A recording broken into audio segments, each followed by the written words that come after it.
Hello, Steve here from Furnace USA here in New York, and if you're looking for a new water heater, you come to the right place. On this video, we're going to talk about all aspects of water heaters for your home here in New York, and we're going to go over the different various types of water heaters like tank or tankless or electric or even heat pump water heaters, and some of the key factors related to those water heaters like utility cost, price, noise, lifespan, etc. So we hope that you get some out of this video, and if you just want to schedule a quote with us, click a link on this page. And if you just want to learn more about quotes with Furnace USA and installations with Furnace USA for your water heater here in New York, keep watching this video. When people are looking at new water heaters, there's a number of different factors that they're looking at when they're trying to make their decision. So the first thing that people usually look at, because normally they have a hot water tank already sitting in their house that is doing the job currently. A lot of times people are not removing a less common one like a heat pump water heater or a tankless water heater. They're usually getting rid of their regular hot water tank and they're putting in one of these. So the evaluation a lot of times comes down to, do they want to keep their conventional water heater or do they want to switch or upgrade to something else? And there's benefits and drawbacks and disadvantages to going to the different types of water heaters. So the initial one is just a regular hot water tank. So advantages of just a tank, they're relatively less expensive. So you can get one for a lower upfront cost compared to other types of water heaters, but that has a drawback. The drawback is the utility costs are higher. You're going to have to pay more on a monthly basis to have that hot water going to your house compared to other types of water heaters. So that's kind of a trade-off. But another factor to consider with a tank is how long you're going to be in the house. So if you're going to be in the house for a number of years, like let's say 10 or more years, a hot water tank is probably not the best way to go, because even though it costs you less up front, you're going to have to pay much more in the long term in comparison to a tankless, let's say. Lifespan, it depends on what area, but generally the lifespan is between 10 to 15 years.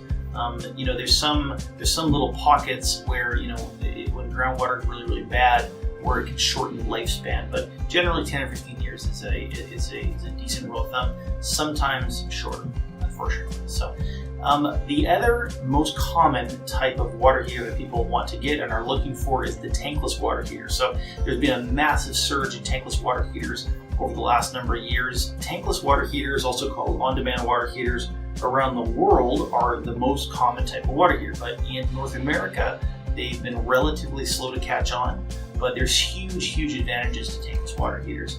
So again, in other countries, they have a different style of piping system. So let's say in Europe, for the most part, your kitchen will have a water heater, a tankless water heater just for your kitchen, and you'll have a tankless water heater just for your bathroom. So they've probably been slower to catch on in North America because our plumbing systems are all interconnected. The entire thing is all built together.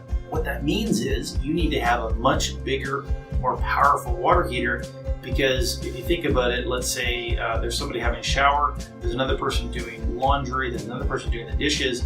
This tankless water heater has to be able to instantly come on, deliver all of those different taps running simultaneously, and then turn back off. So we need to have much more powerful water heaters here. So the first consideration for tankless, don't mess around and get the most powerful one that you can.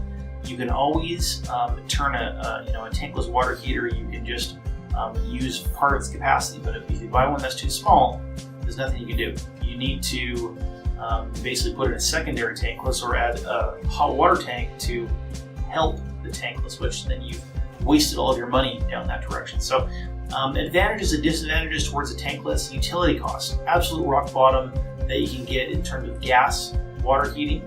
So for a water heater, if you're looking at comparison to a hot water tank versus a tankless, the water heater that's a tankless will sometimes cost you less than half. Sometimes, it's being argued that they can spend 40% less utilities as compared to a hot water tank, so significantly less. They last much longer, 25 years. Here's the downside: they're more money up front. They cost more money in the beginning. So one smaller consideration for tankless, which some people make it so that they shy away from the tankless water heater type, is that they are a little bit noisier depending on your installation. So if you need to install one if your furnace room is right back down to a bedroom and you mount the tankless water heater back down to the wall, you can get some sound coming through that wall from the tankless water heater. So those are just a few considerations. They last much longer. If you're only going to be in the house for a short period of time and you don't think the people who are going to be buying your home will give you more money or more value towards a tankless water heater, I think they're a little bit overkill in that circumstance. But if you're going to be in the house for a period of time, they're a great investment. So another type of water heater is just the electric water heater. So the electric water heaters, they work great. They deliver the water to your tap fast. They're super cheap with a huge downside. So they have massive utility costs.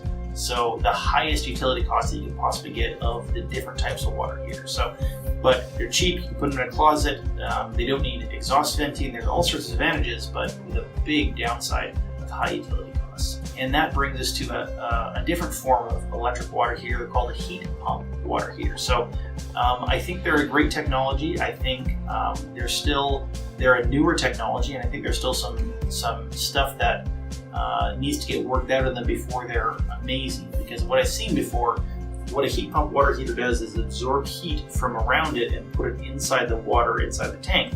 The downside of that is it literally sucks the heat out of the area around it, making it colder. So that's a bit of a downside. If you can put them in a place where it doesn't matter that you take the heat away from it, great. A downside to them, they're expensive, right? They cost as much or more than a tankless sometimes, but they only have the lifespan of a regular tank. So I'm not a huge proponent of them. In my opinion, personally, I'm not a huge proponent of a heat pump water heater at this point in time. Maybe the technology is going to greatly improve over time, but I don't think it's there quite yet. So thank you for watching this video about water heaters in New York. We hope that you got some of this video. So to schedule a quote with us, just click a link on this page, or just give us a call. We hope to talk to you soon.